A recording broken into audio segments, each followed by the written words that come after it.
Itong feed ko sa Facebook ay wala nang laman kundi si Diwata Overload Pares. Sikat na nga siya at ang daming vlogger na pumupunta sa kanya at ang mga content nila ay puro pagkain at puro pares. Kaya for today's video, samahan niyo ako magluto nitong pares. Ako nga pala si Junjun at ang tawag nila sa akin, Mystery Bond Singapore. Kaya tara B, samahan mo akong magluto ng Mystery Bond Pares. Ay, yamuhat na chister, nauna siyang tumikim. Ay na lang. Pinaganda ko na nga itong pamangkin ko ng mga kakailanging rekado. O diba, ang galing niya mag-chop-chop-chop ng bawang. Perfect! 1 kilong beef ang binili ko sa Gilang Siray Market for today's morning. Kaya ayan, pinakuluan ko muna siya para mawala yung kanyang impurities. After ko ngayon mahugasan, ay isinalang ko na at nilagyan ko lang na siya ng kunting tubig para matanggal yung mga ganyan oh.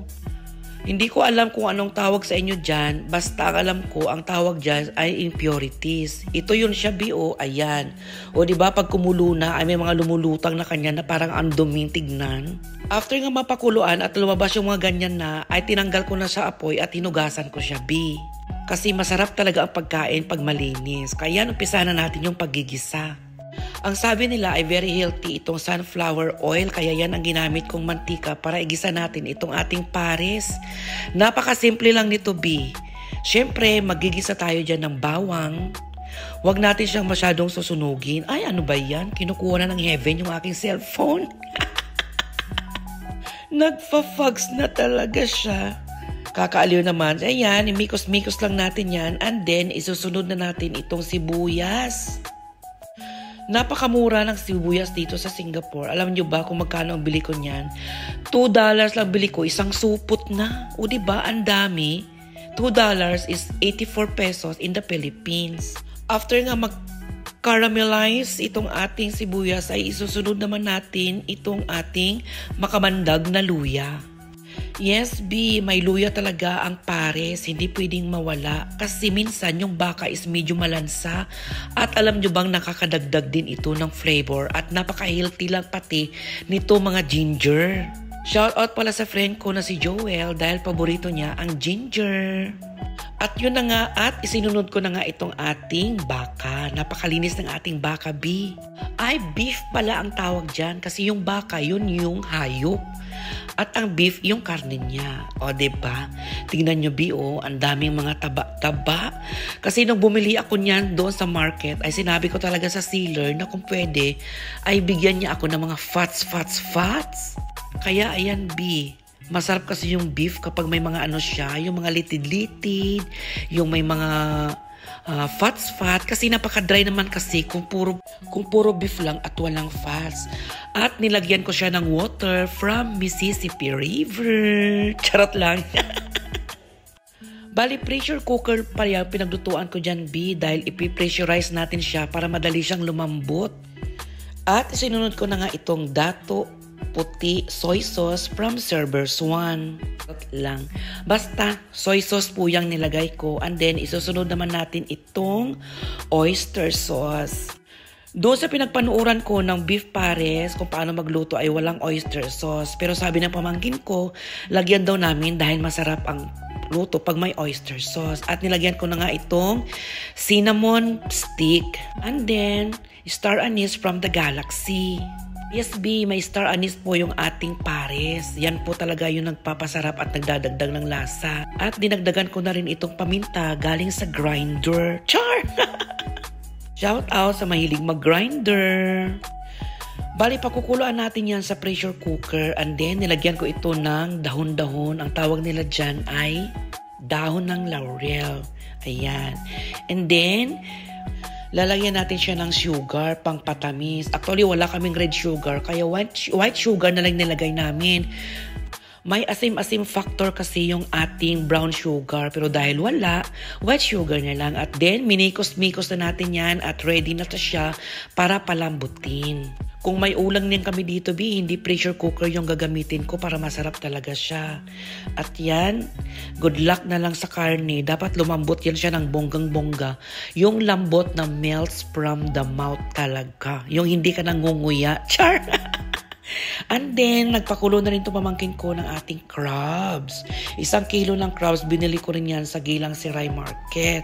At maghihintay lang tayo ng ilang minuto hanggang kumulo-kulo at mag-whistle-whistle itong ating pressure cooker. At that moment, tignan nyo, nakaka-amaze yung paikot-ikot ng ating takip ng pressure cooker.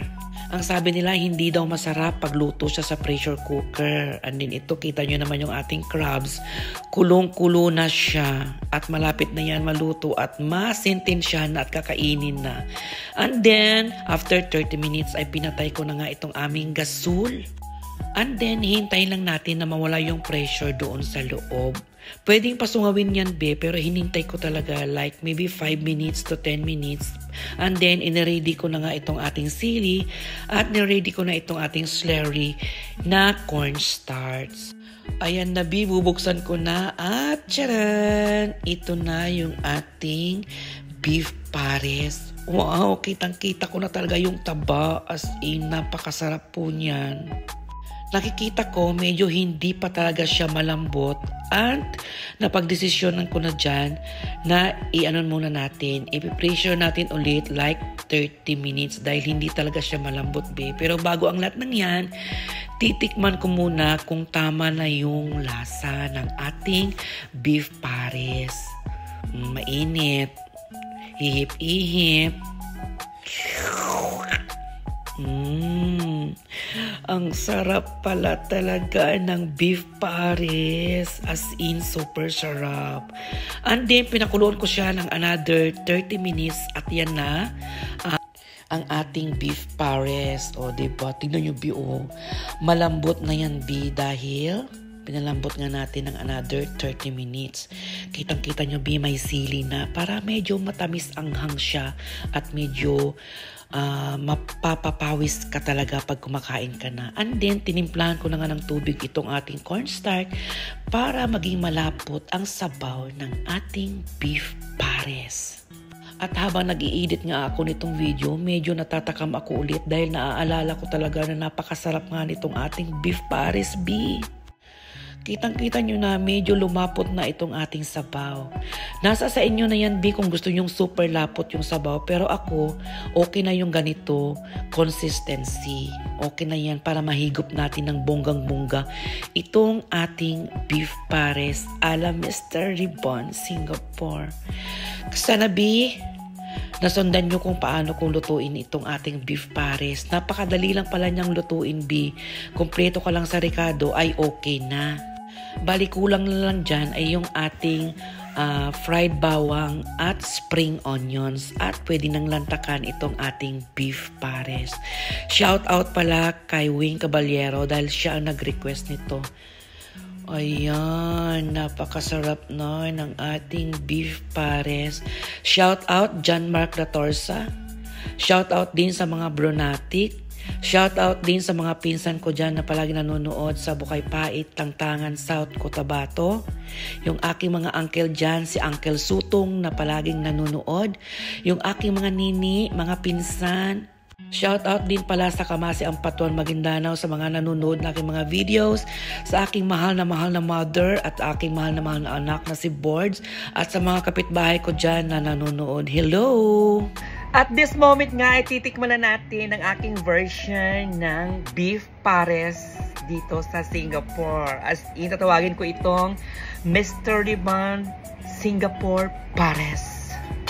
Partneran mo na ako, B. Bali, hindi pa ako nakabili ng ng green onion, yung dahon ng sibuyas kasi mamaya bibili ako. Pero ngayon, magti-taste na ako kasi mamaya pagkakain na kami, hindi na ako makaka-video, B. So, magtitikim muna tayo sa sabaw. Ang lapot ng sabaw. May taba-taba pa yan ng beef. O, sabaw muna. Ang sarap. Kumakagat yung anghang. Ang sarap nung anis. Manamis-namis na maalat-alat. Ang sarap nito sa kanin, B. O, tignan mo. Titikman ko yung taba. Ayan, B, o, taba. Overload tayo sa taba ngayon, B. Ayan, taba. Sarap. Ang lambot ng taba. Saktong-sakto lang yung sili na nilagay ko. Hindi siya masyadong maanghang. Ang sarap niya. Masarap ito sa kanin. Ang lambot. Ang lambot-lambot. Diwata. Sarap. Ang lambot niya. Ang sarap. Dito kaya kung gusto nyo magluto ng ganito, sundan nyo lang yung pagluluto ko. Talagang hindi kayo mapapahiya. Masarap siya, be, as in.